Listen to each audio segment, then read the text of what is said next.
সবাইকে নতুন বছরের অনেক অনেক শুভেচ্ছা আর ভালোবাসা আমার তরফ থেকে। বাঙালিদের পয়লা বৈশাখ মানেই একটু নতুন জামা কাপড়, একটু ঘুরতে যাওয়া, খাওয়া দাওয়া, এইসবই হয় সাধারণত।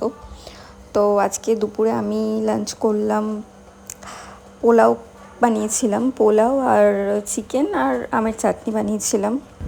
বিকেলবেলা হুট করে একটু প্ল্যান হলো যে বেরাবো, তো বেরিয়েছিলাম বাড়ির কাছাকাছি বাইপাসে একটা ছোট রেস্টুরেন্ট আছে, নাম মনে হয় ছিল রং দে বাসন্তী আই গেস। তো ওখানেই গেছিলাম আমরা, আমি, আমার বোন ছিল আর আমার ছোট্ট পার্টনার ছিল আমার সাথে।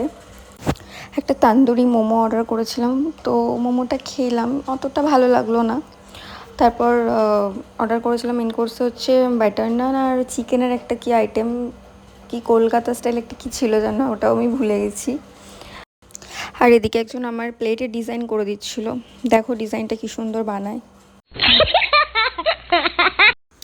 পয়লা বৈশাখটা কে কীভাবে কাটালে আমাকে জানিও, আমার তো এরকমই কাটলো সারাটা দিন। আর আমি তো খেতে পাচ্ছিলাম না ঠিক করে, কারণ আমার এই ছোটো পার্টনার আমাকে একদম জ্বালিয়ে পাগল করে দিচ্ছিলো, একবার এখানে চলে যাচ্ছে তো একবার ওখানে চলে যাচ্ছে। সবাইকে টাটা, গুড নাইট।